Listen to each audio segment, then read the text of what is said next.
Good evening and welcome to Freedom is a Constant Struggle with your host and producer, Kahlil. And today we're going to, and my board op, Jackie Perez. And today I have three wonderful guests to talk about the horrific situation in Puerto Rico, Hortencia Rodriguez, Kahlil, Jacobs-Fantauzzi, and Bonafide Rojas. Hortencia Rodriguez is a master's student at UC Berkeley studying public policy and international and area studies. She is from San Juan, Puerto Rico, and graduated from Wesleyan University with a degree in anthropology. Her research explores established and emerging food justice movements in Puerto Rico that are working to revive and reclaim food production on the island for greater food sovereignty.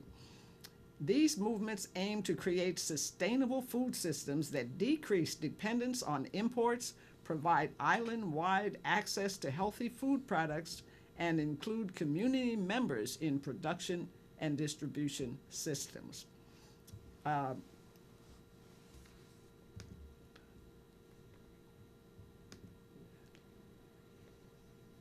Don't you do this. Oh. My computer decided to act stupid on me. Bonafide Rojas founded Grand Course Press in Bronx, New York, and authored 4 collections of poetry: Notes on the Return to the Island, Renovacio, When the City Sleeps, and Pelo Bueno. He appeared on Def Poetry Jam and is the principal songwriter for the band The Mona Passage. He has performed at Lincoln Center, the Brooklyn Museum, El Museo del Barrio, Bowery Ballroom, the Puerto Rican Traveling Theater, Rotterdam Arts Center, the New Yorkican Poets Cafe, Busboys and Poets, and Festival de la Palabra. Wow. That's good. That's pretty strong stuff. And let's see, we got to get... come on. I'm going to get good at this computer crap one of these days. Here it is. Kahlil Jacobs-Fantauzzi, educator, cultural arts producer, and co-founder of Bay Area Boricuas, currently does work with Defend Puerto Rico. He obtained his master's degree in education and technology at the University of San Francisco and has taught for the past 15 years. Kahlil started Acción Boricua y Caribeña, a Puerto Rican student organization at UC Berkeley in the 90s, and served on the board of the Western Region Puerto Rican Council and local advisory board of KPFA, where we met. Kahlil has also worked as a producer and collaborator of Clenched Fist Productions, a media company dedicated to using the true spirit of hip-hop, and in the process completed 2 award-winning documentary films about hip-hop in Cuba and Ghana. He has also worked with the Ministry of Culture in Belize in collaboration with Youth Voices to offer workshops which create alternatives to increasing youth violence through photography, video production, hip-hop, and spoken word. Finally, he directed and organized an international cultural exchange tour called Libertad for 5 years, bringing artists, educators, and activists to hold workshops in Puerto Rico and throughout the Caribbean. Kahlil hopes to continue educating people about the various issues affecting Puerto Rico and fighting for self-determination for the people of Puerto Rico. Welcome, Kahlil, Hortencia, and Bonafide. Thank you. So pleased to have you all on the show. So we're so happy to be here. Oh yes, so let me start right off, maybe with you, Bonafide, and talk a little bit about the history. And you say you have a poem Yes, that I tells do. the history. So why don't we start with that? Okay. So in 2015, I was teaching at a master's class at the University of Puerto Rico in Mayagüez, which is one of their 2 large institutions. And I was teaching a high school class, and I asked the high school class, does anyone know of the colonial history of Puerto Rico? And one person raised their hand. He was the oldest kid in the group, And he said the only reason he knew is because his mother works at the university. So because of that, I wrote this piece. This is called In the Morning of Our Independence. Since the beginning, men in ships thought they found a paradise to conquer. We, in one shape or another, have always been here. Before America, before the West Indies, before Puerto Rico. We've been through countless treaties, referendums, and plebiscites created for us. We were still swimming, celebrating the new charter the former oppressive country signed to free us. This is what colonialism looks like in the 19th century. Boardrooms in suits, monopolize our lives, sell our island like commodity, cut off our supply, make some dependable on them. So when we speak of independence, we are looked at as crazy and radical, and we rioted more than once to try to control our destiny, to manifest our fate. But as cannons can be metaphors, it doesn't hurt as much as being betrayed by our brothers for rank and position. At the turn of the century, self-serving politicians, military generals, and businessmen who fought for the South in the Civil War, the American Indian Wars, and Wounded Knee were appointed governors of Puerto Rico. At the turn of the century, we've been plantation, military location, export platform for corporation tax breaks. All that could be harvested has been harvested, and these corrupt businesses have tried to own it all. The atrocities of the Jones Act drafted 18,000 Puerto Ricans into World War I. Operation Bootstrap sterilized a third of the women by experimenting IUDs and birth control without their consent or knowledge. We were force-fed migration with images of new hope, new land, new opportunities, made some dependable on the oppressor, made them think they should be grateful that we live here now under the boot of hypocrisy, call it democracy, promote liberty, justice, and free speech for all those who are in command.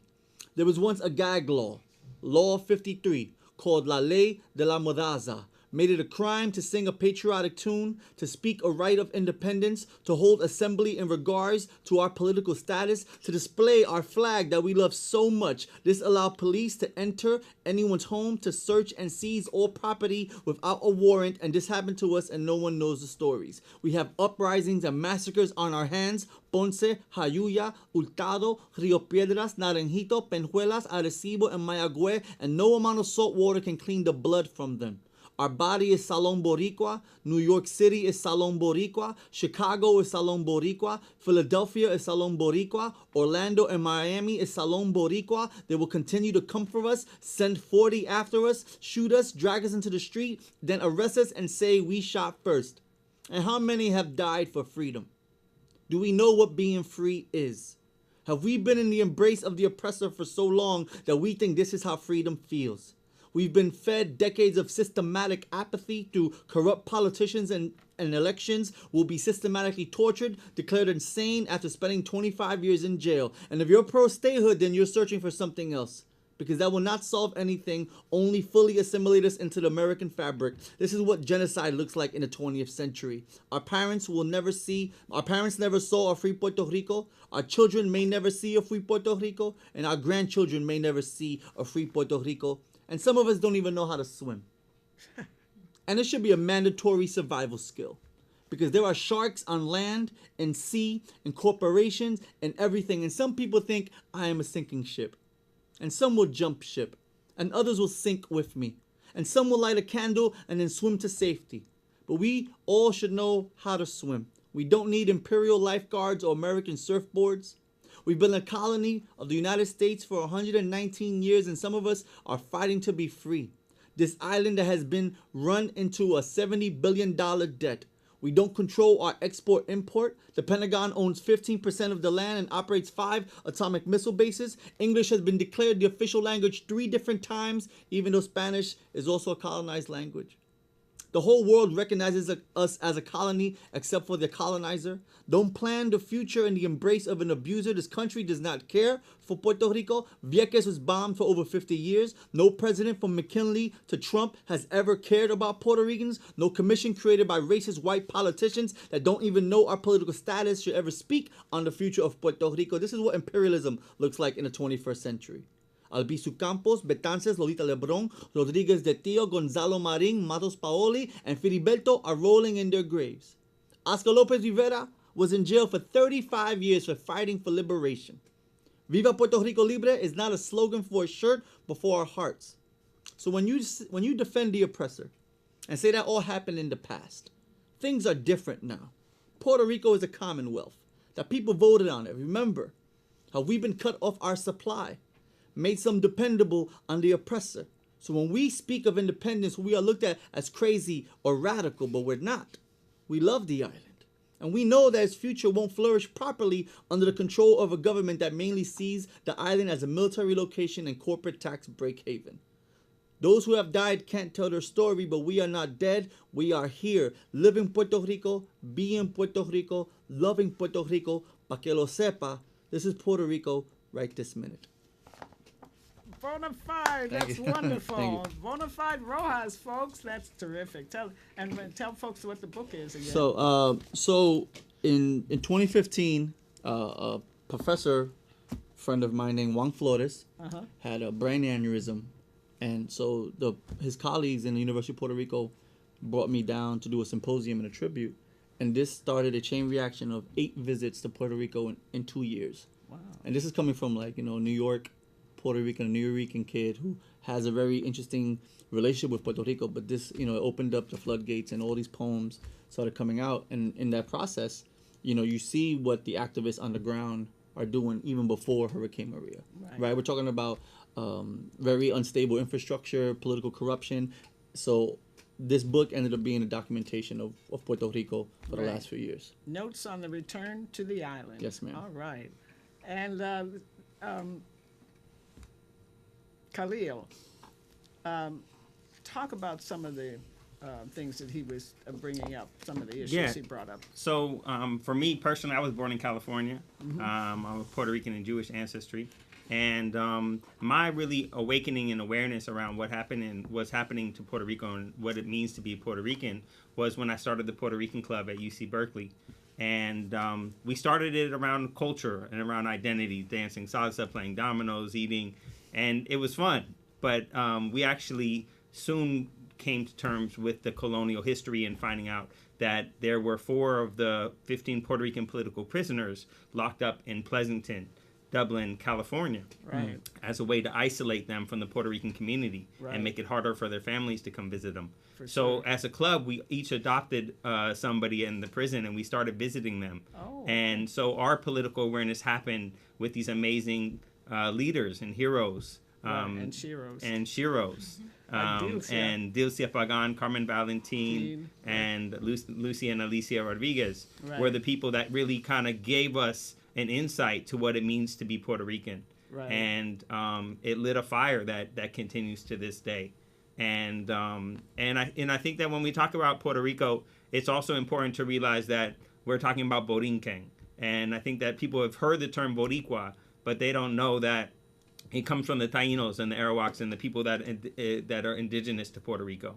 So Puerto Rico itself is a term that was brought by the Spanish, meaning rich port. But Boricua is land of the noble people, Borinquen. All right. So Boricua are the people and Borinquen is the land. That's right. Gotcha. Yeah. All right. Hortencia. So I think this is really interesting because I recently met Kahlil and Bonafide, kind of like by coincidence. And I'm actually part of a current student group at Berkeley called Boricuas in Berkeley. So we're just learning that there's this huge legacy that we've inherited, and that the needs that kind of made the group arise are still very much existent.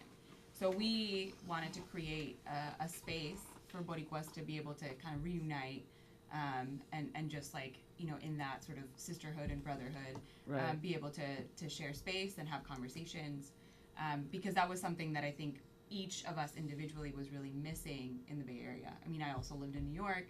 So New York, there's a really big Puerto Rican and Caribbean community. So it's really easy to kind of maintain those ties, those cultural ties. Coming out to the Bay Area, I've been here 2 years, and even though I have like a circle of friends that are Latin American, I was very much missing kind of that Caribbean kind of groundedness. So it was totally random. I was walking down. It was actually the day that Irma hit, the first hurricane hit Puerto Rico. And I was on the bus and I overheard 2 students talking about Irma in Spanish, and I immediately identified their accent as being Puerto Rican. And I just came up to them and I was like, this is amazing. I can't believe that there's like another Puerto Rican on this campus, because I've been able to kind of like go on this search and haven't found anyone. So they invited me. At that time, it was only kind of like a happy hour, just like 5 or 6 people that would just after school go out and chat and hang out. But 2 weeks later, Maria hit. So then it became kind of a group that was already kind of, you know, a network of people. And these people are coming from all over the island. I'm from San Juan, but there's people from all the other towns, many of the ones that Bonafide mentioned in his poem. So we were able to kind of like work around that and create some kind of strategy to be able to offer resources and some form of relief. So it was kind of like all, in a way, looking back on it in hindsight, is sort of all meant to be. And then I've, you know, now connected with these when folks. we met Hortencia, that was at a farming, food first meeting about how could we make Puerto Rico's food supply more sovereign and more independent. Right. Did you see the piece the New York Times printed about these chefs that went down to Puerto Rico and were cooking? I thought that was wonderful. Yeah, Jose Andres, the celebrity Yeah. chef. He Isn't like that, fed like 2 million people. yes, isn't that Allegedly. wonderful? Yeah. Yeah. And Maybe yeah. 2 million meals. Yeah, 2 million meals.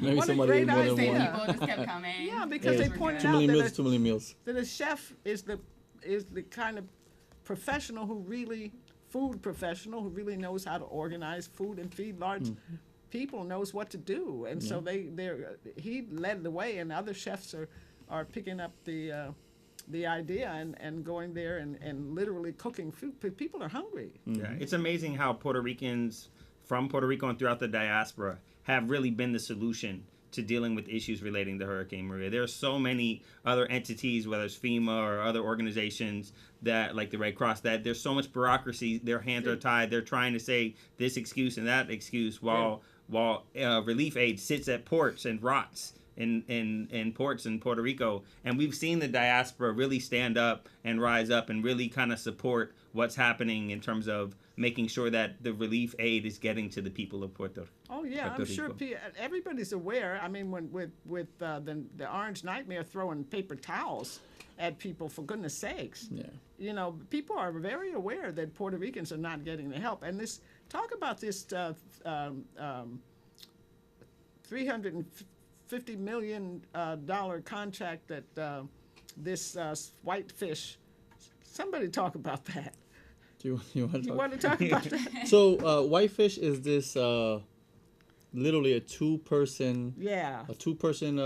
like electrical company, from Whitefish, Montana, and the Secretary of Interior is from Whitefish, Montana, and he claims he didn't have any issue, like anything to say about them getting a contract, but I don't know. It sounds like Whitefishy. It sounds fishy.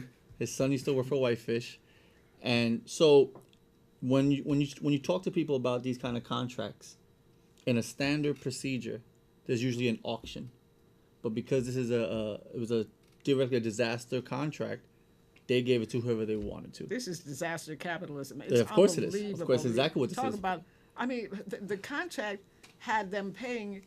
Okay, PEPA is the Yeah. electricity company in Yeah. Puerto Rico, right? Which them in their own right, they are problematic in their own right. Yeah, they have their problems, but their workers are familiar with course. all the territory and the electric lines and so forth and so on, right? Yes, but so there's a recent New York Times article that contract has been canceled. Well, yeah, of course it had to be Yeah. canceled because it was so incredibly outrageous. It was ridiculous. They were going to pay their workers $400. $250 an hour, whereas the normal pay for PEPA workers was something like $21 an hour. Yeah, I mean, and there was food stipends and there was Housing stipends. nighttime differential. and not only that, but they had the audacity to say that they could not be audited. Yeah, And and I'm like- when the contract leaked, it had all these things that no one can say that this can be canceled or anything like that. It was completely corrupt. Well, this is the thing is that the $70 billion debt before Hurricane Maria being the focus is that this is why Puerto Rico is in a situation that it's in.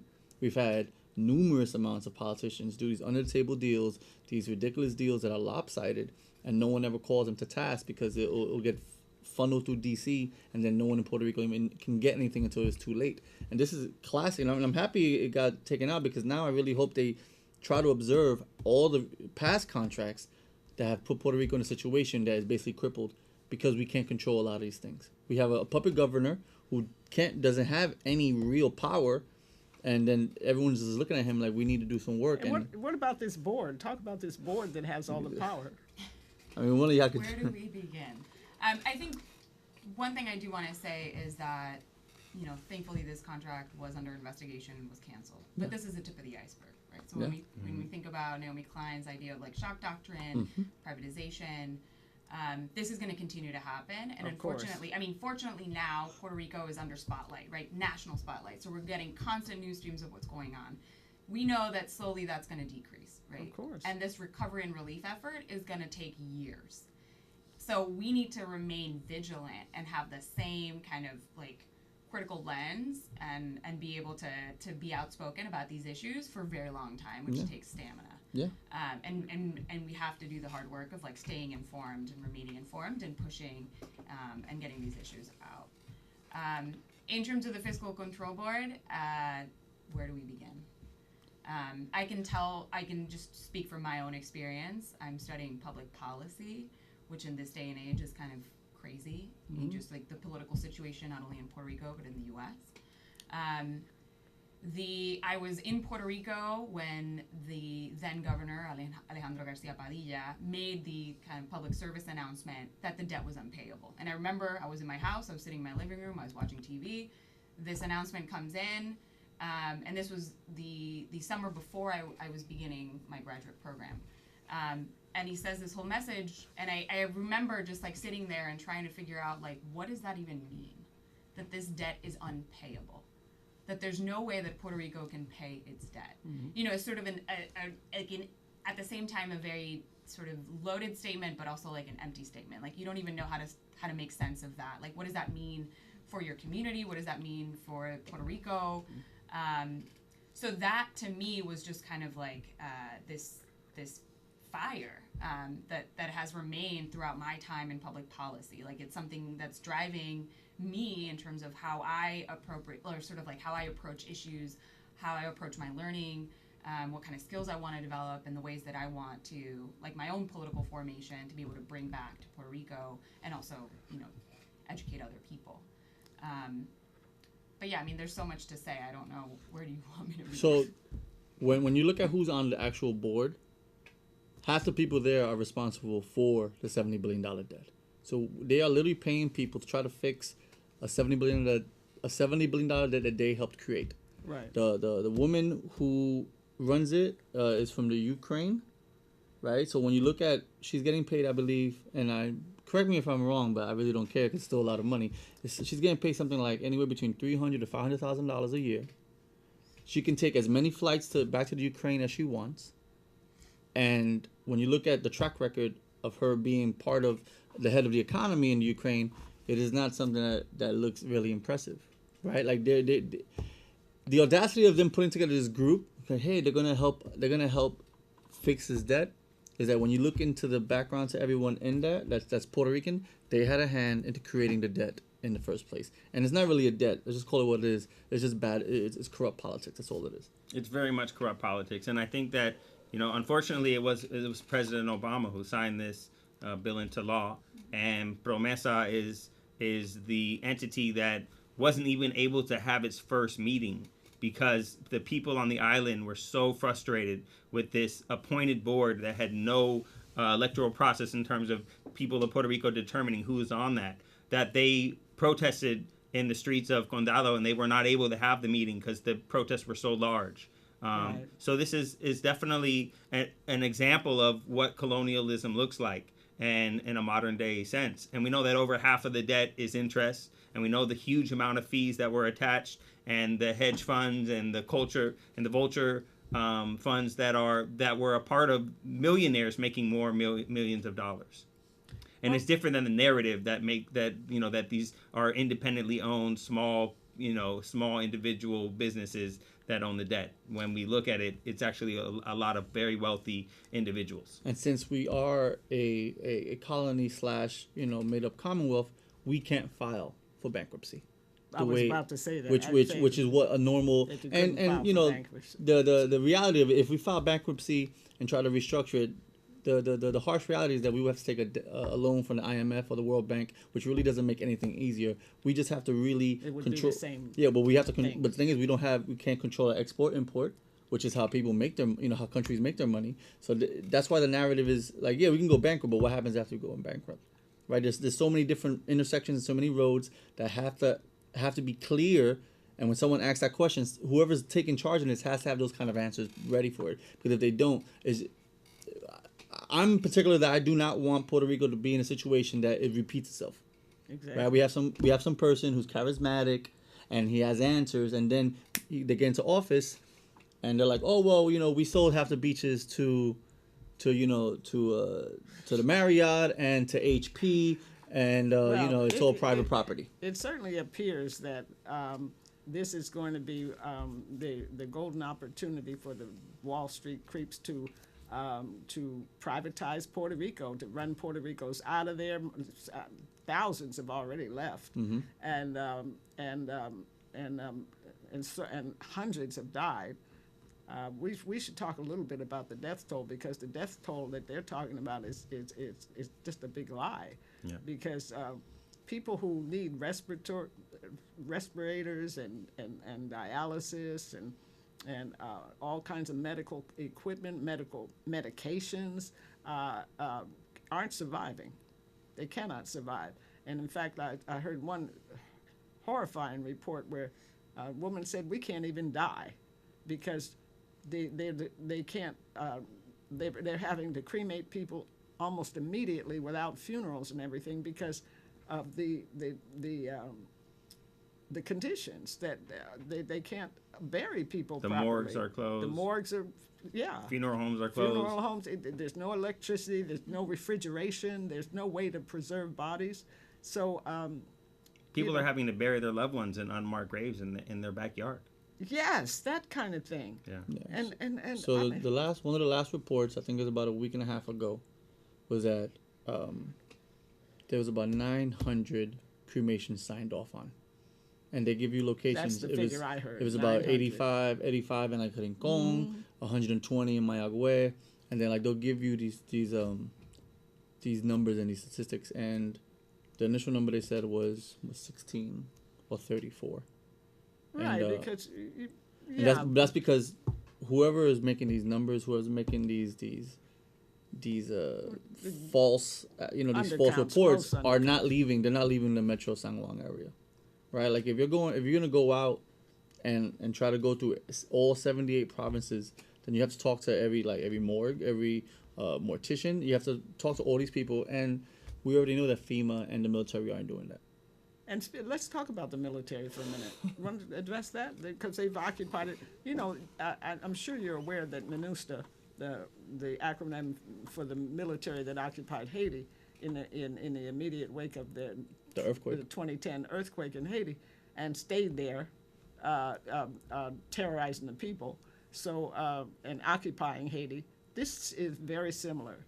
Yeah. Is I it mean, not? well, going back to 1898, July 25th, when Puerto Rico was invaded in the town of Huanica, Puerto Rico has been an invaded territory, and I think that the United States is utilizing this as an opportunity to regain that kind of presence, that military presence, to instill fear in people, to have people remember clearly and visibly that they are a colony of the United States. And the sad thing is just the inequity and inability for people that need these services to get the services that they need. It's not like they don't have helicopters, but they're saying that roads are blocked. Maybe it costs a little bit more, but the reality is that there are ways to get water and there are ways to get food to the people that are in need, and they're not. Where And there's they're a not will, doing there's that. a way, and there's no will, obviously, Exactly to serve right. the Puerto Rican people at this point in time. We know that. That's correct. It's just unbelievable, and it's so callous and cold.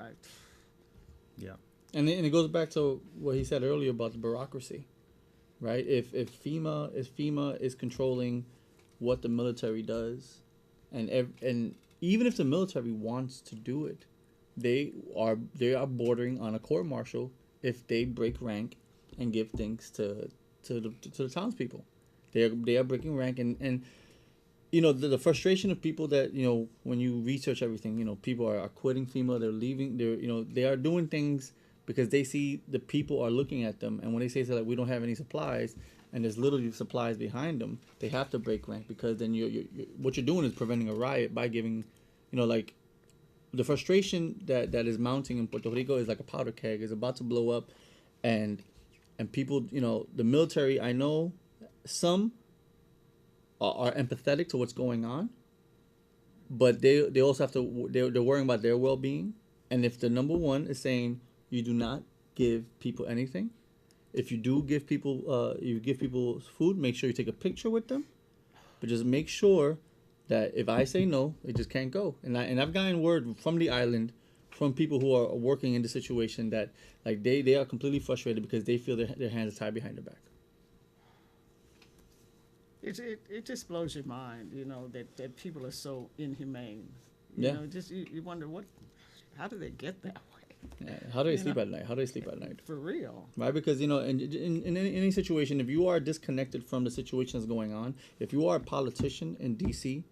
and you write off on a bombing of of a town in the Middle East, or blocking trade in the west coast of Africa, or not giving aid to Haiti or Cuba, you're fine because you're in D.C. and you just go to bed at night. Well, I'm doing my job. I just signed something, but the repercussions of all these things are the ones that. The repercussions is what I hope people try to figure out. The repercussions. Right, and what's that illness? I was trying to find it. the illness that You were mentioning it earlier. we were mentioning. In the still water. We gotta find it. Oh, leptospirosis. Yes. Mm-hmm. I think. Yeah. So it's a waterborne illness, primarily coming from animal urine.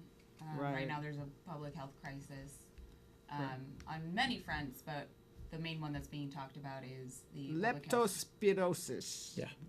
Yes. Yeah. And it's it spread through the urine of animals, and obviously with the water situation, people are drinking water out of streams and rivers and puddles and everywhere, because without water you'll die. Yeah. And so people are being forced to drink dirty water.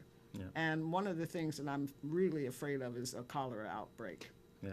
Well, these are deaths that are just happening and being reported now, but we don't know what's going to happen with the future. And we know that these are things that are in remote towns where they already don't have access. So getting antibiotics is not really a solution or a possibility in a lot of these cases. So the situation with water and clean water and access to water is a major crisis in the island. Absolutely. And let's talk for a minute also. Two things I wanted to talk about. One, I understand you've studied the whole thing about food, and one of the things that I was reading about was that Rico was very independent when it came to food. It used to grow its own coffee, and it had its own food production and so on. Sugar, things like that. And it didn't have to import food. So I think when we talk about kind of like early 20th century, we were certainly dependent on U.S. markets. We've never not been dependent on U.S. markets. I think the ratio of import to export was more generous. So we were, I think, importing only about 40% of our food supply at that time. But in terms of subsistence farming, there were certainly a host of issues where folks didn't have land. People were, there were very significant like social and economic inequalities, especially in rural areas, when, in coffee growing regions and sugar planting regions, like in the apex of that kind of export economy. So we've always had like this sort of crisis in agriculture where we've never truly been food sovereign, potentially harking back and, when the Taínos were there before the Spanish arrived, you could say that we were able to grow our own food. But ever since 1898, there's never been a point in time where we've had any type of control over the resources to be able to ensure that our communities are well fed under our own terms. Right.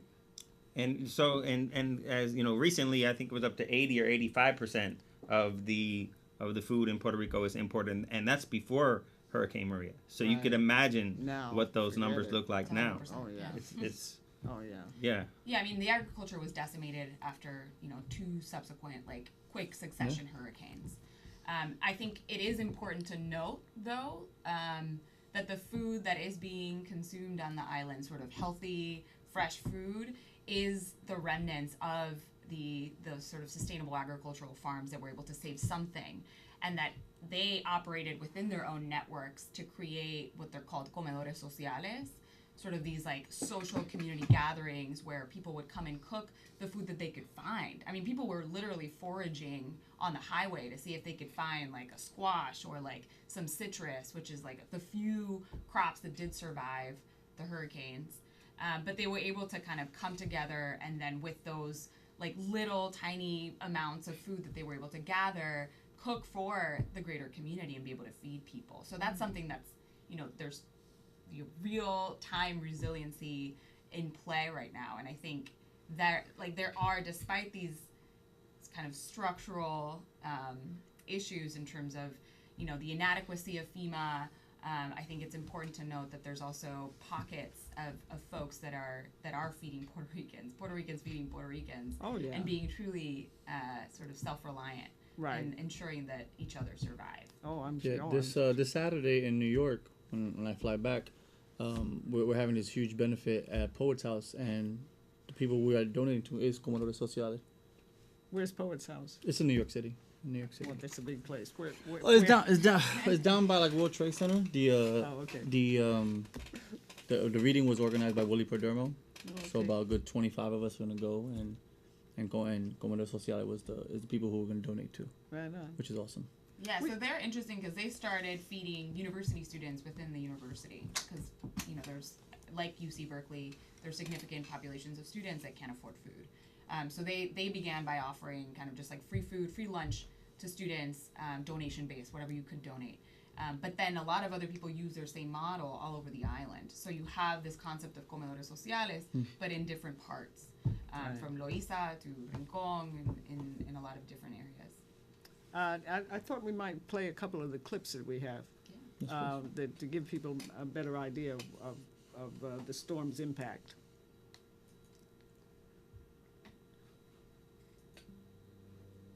Okay, and who wants to narrate? Okay. Well, It's the worst storm to hit the island in a century, the officials said. These are some towns: San Juan, Tao Baja, Este es Cataño. el piso There we del go. segundo piso, ya está casi a punto de subir. Estamos atrapados. winds up to 155 miles an hour. It went up to 175. Went up, I thought it had gone higher than that. Yeah. Look at that. Oof. The entire island's without electricity. And we're 40 plus days after, and we still have a significant amount of the island without I electricity. think I read the latest is 10% have electricity. No, it's a little higher than that, but the electricity is it's about the water. It's about the water, and the electricity can come and go, but the water, the clean water is our plumbing, the plumbing situation. I mean, electricity controls a lot of what goes on, in some of these towns. For sure, but water is desperately needed. So there were other islands that were affected. It's also Oh, important yeah. to Yeah. remember St. that. Croix, U.S. Virgin Islands. Virgin Islands, they were pretty much flattened. The winds are now probably sustained 80 miles And an those hour. are U.S. colonies and, too. That's correct. definitely stronger gusts. Bermuda is a British colony. Mm. I was there. So I know how how colonies Yeah, so work. from Dominica all the way up to about Cuba, that Irma The went wind through was basically all of that, and then Maria We lost came a little the higher roof. up, It's been a passed through horrible Barbuda, night, but my God, and I then can hit Puerto only Rico. feel the pain of those that don't have a house like I have. Pretty terrible. Okay.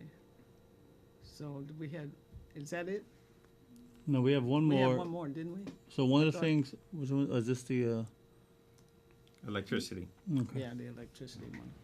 Bienvenido a la casa de Víctor Flores y Aidebe Ríos. Estoy en Gurabo, Puerto Rico. Esta es mi casa. Esto es lo que está al oscuro. This is what it's like One to month live in after the dark. Hurricane Maria made landfall in Puerto Rico, I can't imagine. most of the island is still living without any electricity.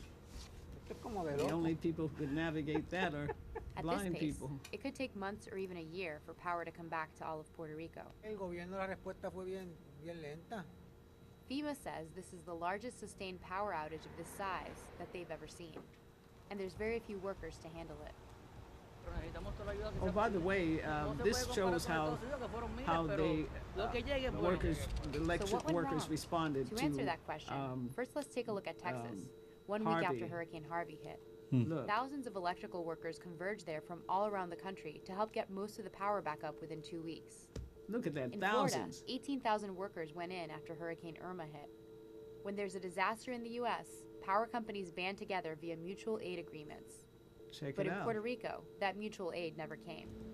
Escuchen, necesitamos camiones, necesitamos postes, necesitamos equipo, necesitamos alambre, necesitamos más personal. That's Javier Hernandez Saudi. He's leading a brigade of workers from the Puerto Rico Power Authority, also known as PREPA. Even before the storm, PREPA was struggling with a notoriously unreliable grid, a shrinking workforce, and $9 billion of debt. In July, the power company filed for bankruptcy. No hemos visto a nadie. Dicen que la ayuda viene, que va a llegar, pero no se sabe cuándo.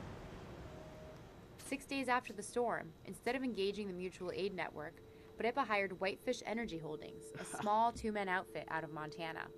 PREPA's choice of the small contractor left many people in the energy industry scratching their heads. Realmente las dudas que se levantan sobre Whitefish desde el punto de vista mío son completamente infundadas y son el resultado. It had gotten to a point where the workers needed security because Puerto Ricans on the island were throwing things at the workers because they were frustrated with how the contract came about. Of 7 camp locations that would expedite our ability to deploy across the country.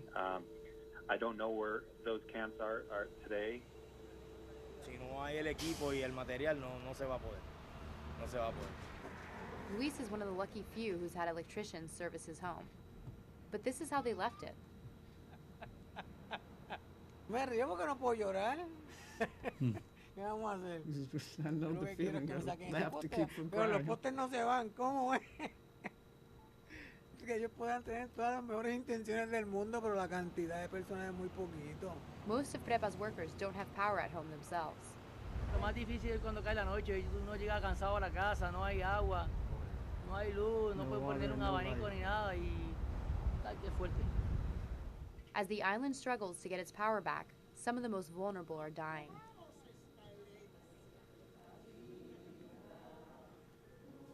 Harry Figueroa couldn't power his oxygen pump for a week.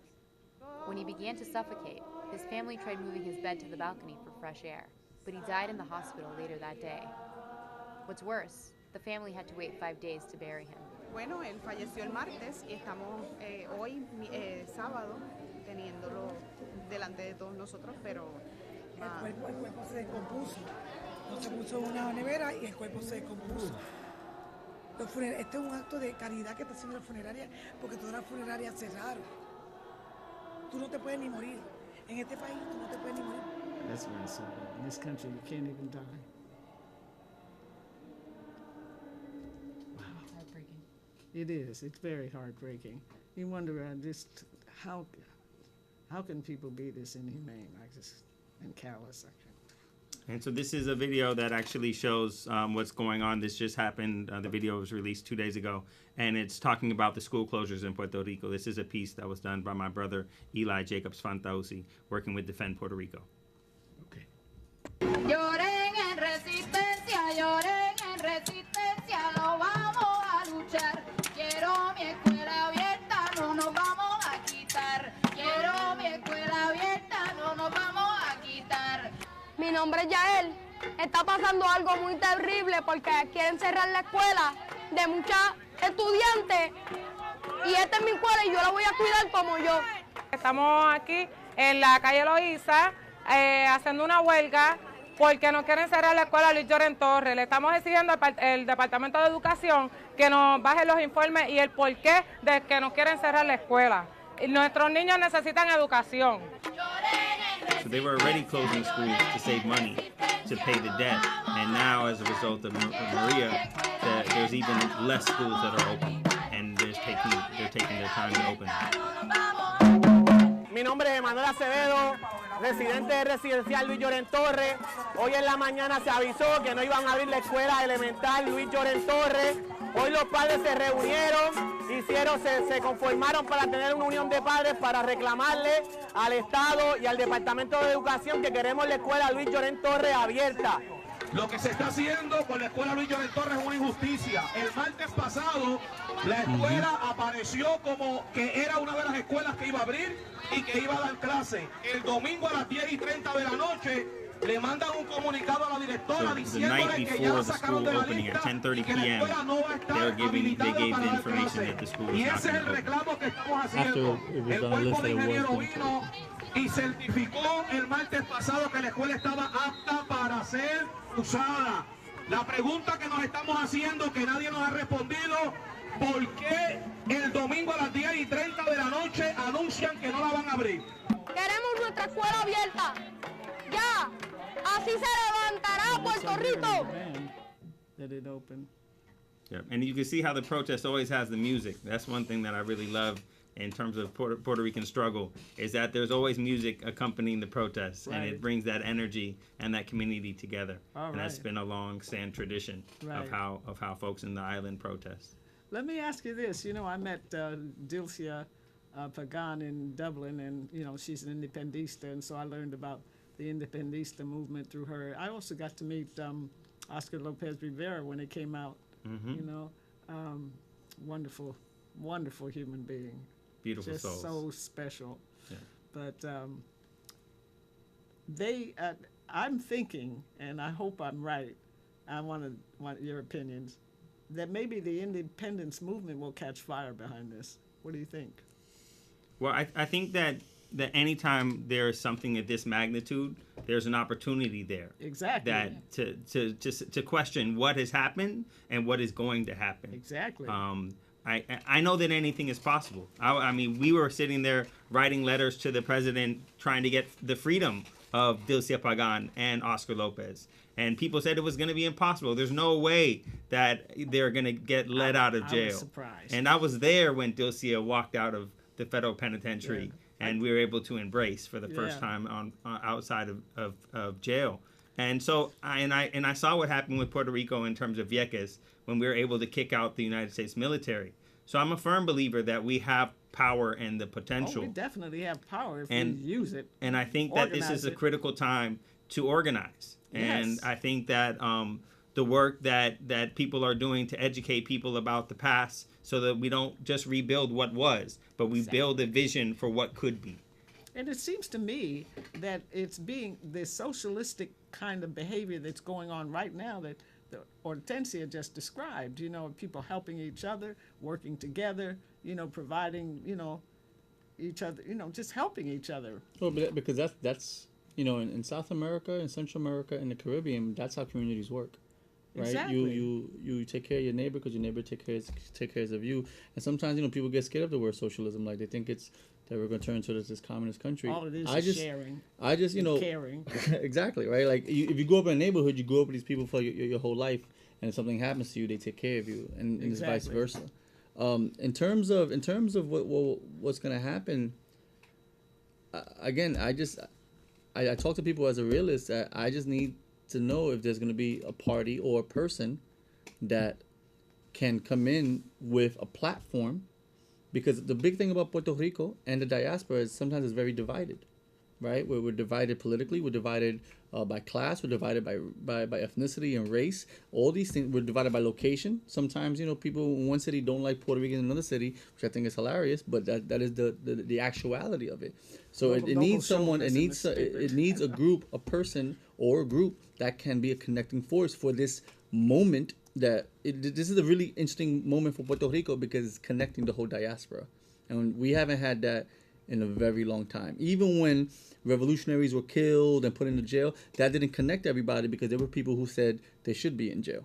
But this is a moment in our collective history that can connect across the board people with different religions, different politics, and a lot of times people have to put things aside for the progress of the island. So yeah, sovereignty is something. Sovereignty is something that we are fighting for. But my question is always like, well, what kind of sovereignty, right? Are we just gonna go? Are we gonna be the Virgin Islands? Are we gonna be Jamaica? Are we gonna be Bermuda? Are we gonna be Cuba? Are we gonna be Dominican Republic? Or are we gonna be Haiti? Like, where do we fall under that? And are people ready for that kind of work? If we are ready to disconnect ourselves from the United States, or are we going to be something that hasn't happened before? Yeah, I think we're going to have to be something new. Because we can't, we don't want to necessarily repeat or recreate the problems that we see.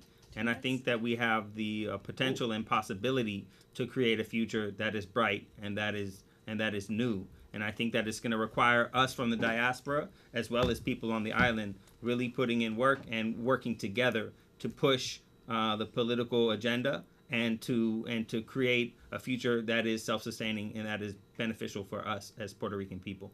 I think so, and I think leadership emerges under under conditions, yeah. Under the conditions that propel people to come forward. Like a little kid in the video.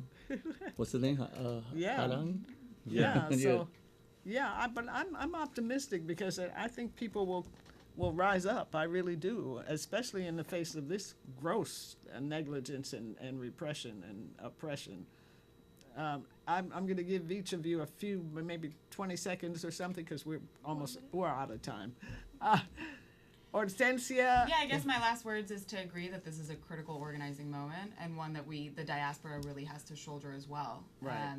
I think we have to start by decolonizing our minds ourselves first, individually, before we even think about what it means, what a decolonized Puerto Rico looks like. And I have to thank you, Hortencia Rodriguez, Kahlil Jacobs-Fantauzzi, and Bonafide Rojas. Thank you all so much for joining us on Freedom is a Constant Struggle, and thank Jackie Perez for a great board-hopping job. Thank you, viewers, for tuning in to Freedom is a Constant Struggle with your host, Kahlil Nyasha. All power to the people. Puerto Rico libre. Libre. Gracias. Puerto Rico. Well, Puerto Rico libre. Puerto Rico libre. Así se hace. All right. So.